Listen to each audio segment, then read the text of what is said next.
Atos dos Apóstolos. Capítulo 21.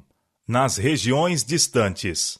Chegara o tempo em que o evangelho devia ser pregado além dos confins da Ásia Menor. O caminho estava preparado para Paulo e seus companheiros passarem à Europa. Em Troade, às margens do Mediterrâneo, Paulo teve de noite uma visão em que se apresentou um varão da Macedônia e lhe rogou dizendo: "Passa a Macedônia e ajuda-nos." Atos capítulo 16, verso 9. O chamado era imperativo, não admitindo demora. Logo depois desta visão, declara Lucas, que acompanhava Paulo, Silas e Timóteo em sua viagem pela Europa: "Procuramos partir para a Macedônia, concluindo que o Senhor nos chamava para lhes anunciarmos o Evangelho. E navegando de Troade, fomos correndo em caminho direito para Samotrácia, e no dia seguinte para Nápoles, e dali para Filipos, que é a primeira cidade desta parte da Macedônia, e é uma colônia." Atos capítulo 16, versos 10 a 12. E no dia de sábado, continua Lucas, saímos fora das portas, para a beira do rio, onde julgávamos ter lugar para a oração. E assentando-nos, falamos às mulheres que ali se ajuntaram. E uma certa mulher chamada Lídia, vendedora de púrpura, da cidade de Tiatira, e que servia a Deus, nos ouvia, e o Senhor lhe abriu o coração. Lídia recebeu a verdade alegremente. Ela e os de sua casa foram convertidos e batizados. E ela insistiu com os apóstolos para que se hospedassem em sua casa. Enquanto os mensageiros da cruz se entregavam à sua obra de ensinar, uma mulher possessa de espírito de adivinhação seguia-os, clamando: "Estes homens que nos anunciam o caminho da salvação são servos do Deus Altíssimo." E isto ela fez por muitos dias. Atos capítulo 16, versos 13 a 18. Essa mulher era um instrumento especial de Satanás, e por meio de adivinhação dava muito lucro a seus senhores. Sua influência auxiliara ao fortalecimento da idolatria. Satanás sabia que seu domínio estava sendo invadido e recorreu a esse meio de opor-se à causa de Deus, esperando misturar seus sofismas com as verdades ensinadas pelos que proclamavam a mensagem do Evangelho. As palavras de recomendação proferidas por essa mulher representavam um dano à causa da verdade. Distraía o espírito do povo dos ensinos dos apóstolos e traziam má reputação para o Evangelho, e por meio delas, muitos foram levados a crer que esses homens que falavam no Espírito e poder de Deus eram impelidos pelo mesmo espírito dessa emissária de Satanás. Por algum tempo, os apóstolos suportaram essa oposição. Por inspiração do Espírito Santo, Paulo ordenou ao espírito mau que deixasse a mulher. Seu imediato silêncio provou serem os apóstolos servos de Deus e que o demônio tinha conhecimento disso e obedecer à sua ordem. Libertada do espírito mau e restituída ao uso da razão, a mulher preferiu seguir a Cristo. Seus senhores ficaram alarmados por causa de seus lucros. Viram que estava perdida toda a esperança de obter dinheiro por meio de suas adivinhações e predições, e que se fosse permitido aos apóstolos continuar com a obra do Evangelho, estaria logo esgotada inteiramente sua fonte de renda. Muitos outros na cidade estavam interessados em alcançar lucros mediante satânicos enganos, e esses, temendo a influência de um poder que pudesse tão eficazmente deter sua obra, levantaram um forte clamor contra os servos de Deus. Levaram os apóstolos diante dos magistrados com a acusação: "Estes homens, sendo judeus, perturbaram a nossa cidade e nos expõem costumes que não nos é lícito receber nem praticar, visto que somos romanos." Atos capítulo 16, versos 20 e 21. Impelida por um frenesi, a multidão se levantou contra os discípulos. Prevaleceu o espírito de tumulto, sancionado pelas autoridades, que, rasgando a roupa dos apóstolos, ordenaram que fossem açoitados. E, havendo-lhes dado muito açoites, os lançaram na prisão, mandando ao carcereiro que os guardasse com segurança, o qual, tendo recebido tal ordem, os lançou no cárcere interior e lhes segurou os pés no tronco. Atos capítulo 16, versos 23 e 24. Os apóstolos sofreram extrema tortura por causa da dolorosa posição em que foram postos, mas não murmuraram. Em vez disso, nas densas trevas e desolação do calabouço, encorajavam-se mutuamente com palavras de oração e cantavam louvores a Deus por terem sido considerados dignos de sofrer por sua causa. Seus corações foram animados por um amor fervoroso e profundo a seu Redentor. Paulo lembrava-se da perseguição movida contra os discípulos de Cristo, da qual ele havia sido instrumento, e rejubilava-se de que lhe tivessem sido abertos os olhos para ver e seu coração para sentir o poder das gloriosas verdades. Com espanto, os outros prisioneiros ouviram os sons de oração e hinos que saíam do interior da prisão. Estavam habituados a ouvir gritos e gemidos, maldições e blasfêmias a quebrarem o silêncio da noite. Mas nunca antes haviam eles ouvido palavras de oração e louvor ascenderem daquela sombria cela. Guardas e prisioneiros se maravilharam e perguntavam quem poderia ser esses homens que, com frio, fome e torturados, podiam ainda se regozijar. Enquanto isso, os magistrados voltaram a seus lares, lisonjeando-se de que, com medidas prontas e decisivas, haverem acabado com o tumulto. Mas no caminho ouviram mais pormenores com respeito ao caráter e à obra desses homens que haviam sentenciado ao açoite e prisão. Viram a mulher que havia sido liberta da satânica influência e ficaram impressionados com a mudança em sua aparência e comportamento. Antes ela havia causado perturbação na cidade. Agora estava calma e em paz. Sentindo que haviam provavelmente aplicado a 2 homens inocentes as rigorosas penalidades da lei romana, ficaram indignados e decidiram que pela manhã ordenariam que os apóstolos fossem secretamente libertados e escoltados para fora da cidade, longe do perigo de violência por parte da turba. Mas, conquanto houvessem os homens sido cruéis e vingativos, ou criminosamente negligentes nas responsabilidades solenes sobre eles postas, Deus não se havia esquecido de ser misericordioso para com seus servos. Todo o céu estava interessado nos homens que estavam sofrendo por amor de Cristo, e anjos foram enviados a visitar a prisão. A terra tremeu aos seus passos. As portas da prisão, pesadamente aferrolhadas, abriram-se. Cadeias e grilhões caíram das mãos e dos pés dos prisioneiros, e brilhante luz inundou a prisão. O guarda do cárcere tinha ouvido extasiado as orações e cânticos dos apóstolos prisioneiros. Quando foram encarcerados, havia ele visto suas feridas entumecidas e sangrentas. E por si próprio tinha se decidido a colocar seus pés no cepo. Esperara ouvir-lhes amargos urros e imprecações, mas ouvia em lugar disto cânticos de louvor. Com esses sons nos ouvidos, havia o carcereiro caído no sono de que foi despertado pelo terremoto e pelo sacudir das paredes da prisão.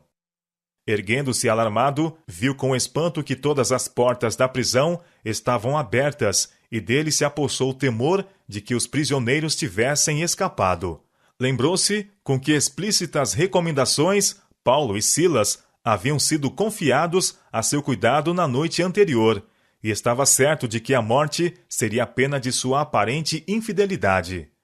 Em amargura de espírito, sentia que lhe seria melhor morrer pelas próprias mãos que submeter-se a uma vergonhosa execução.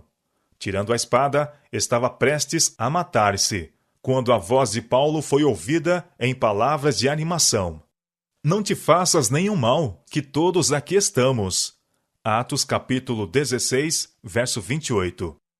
Cada prisioneiro estava em seu lugar, retido pelo poder de Deus, exercido por intermédio de um companheiro de prisão. A severidade com que o carcereiro tratara os apóstolos não havia despertado neles ressentimento. Paulo e Silas tinham o Espírito de Cristo, e não de vingança.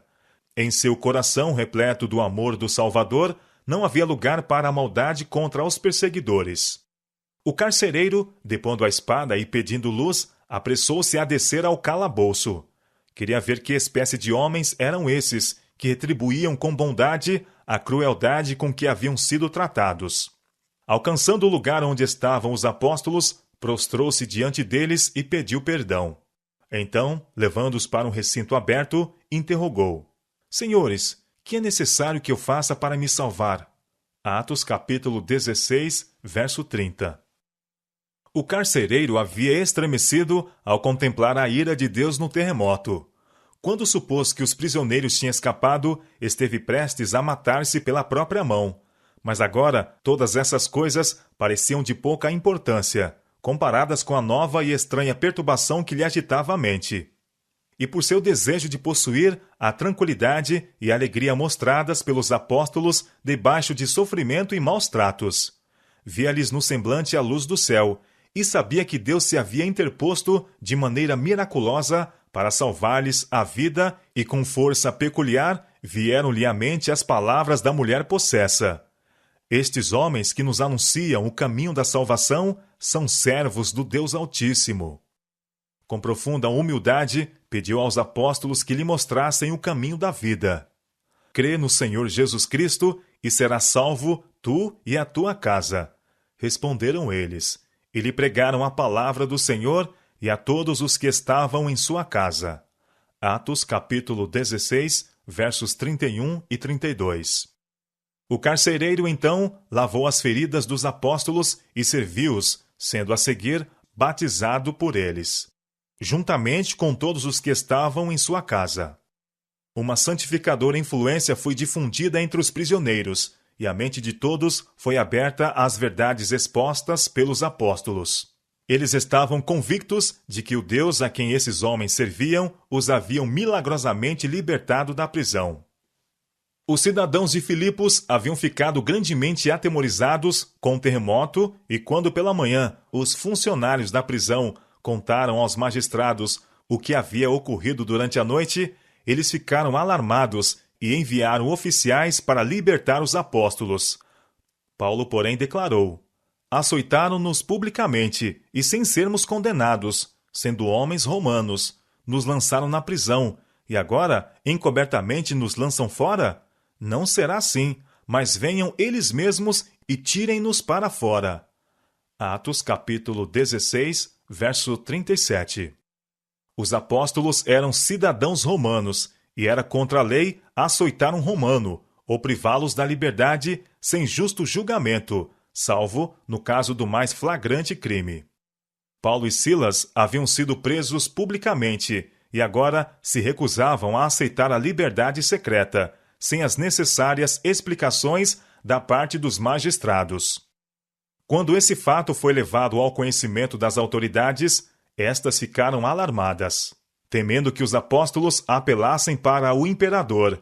Indo imediatamente à prisão, se desculparam diante de Paulo e Silas pela injustiça e crueldade a eles feita, e pessoalmente conduziram-nos para fora da prisão, suplicando-lhes que partissem da cidade. Os magistrados temeram a influência dos apóstolos sobre o povo, e temeram também o poder que se interpusera em benefício desses homens inocentes. Agindo segundo as instruções dadas por Cristo, os apóstolos não insistiram em permanecer onde sua presença não era desejada. E saindo da prisão, entraram em casa de Lídia, e vendo os irmãos, os confortaram, e depois partiram. Atos capítulo 16, verso 40. Os apóstolos não consideraram infrutíferas suas atividades em Filipos.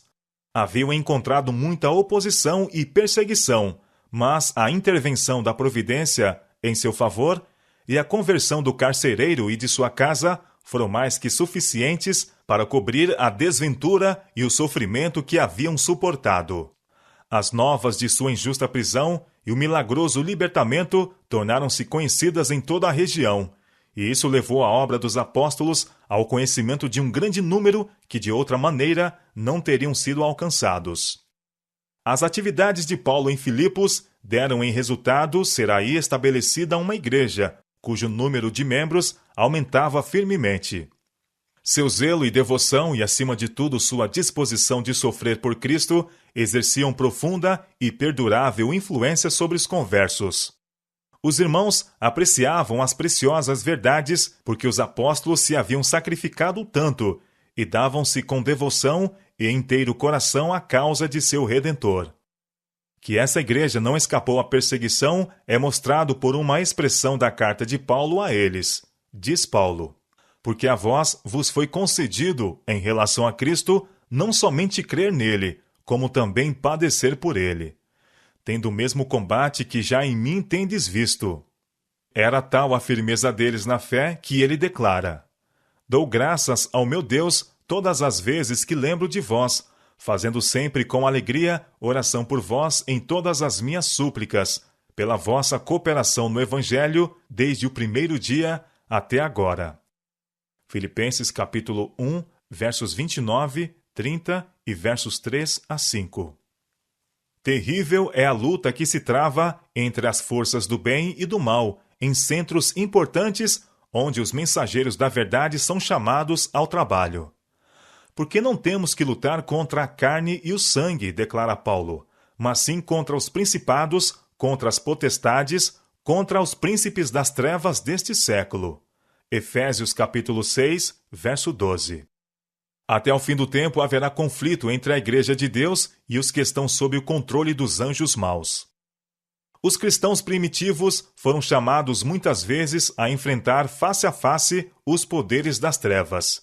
Mediante a perseguição e o engano, o inimigo se esforçava por fazê-los desviarem-se da verdadeira fé. Nesse tempo, quando o fim de todas as coisas terrestres está se aproximando rapidamente, Satanás faz desesperados esforços para enredar o mundo. Está arquitetando muitos planos para ocupar as mentes e distrair a atenção das verdades essenciais à salvação. Em cada cidade, seus agentes estão ativamente organizando em partidos todos os que se opõem à lei de Deus. O arqui-enganador está em atividade para introduzir elementos de confusão e rebeldia, e os homens estão sendo possuídos de ardente zelo que não está de acordo com o entendimento. A impiedade está alcançando um nível nunca antes atingido. Contudo, muitos pastores estão clamando: paz e segurança. 1 Timóteo capítulo 5, verso 3. Mas os fiéis mensageiros de Deus devem prosseguir firmemente com sua obra. Revestidos com a armadura do céu, devem avançar destemida e vitoriosamente, jamais cessando de lutar até que cada pessoa, a seu alcance, tenha recebido a mensagem da verdade para este tempo.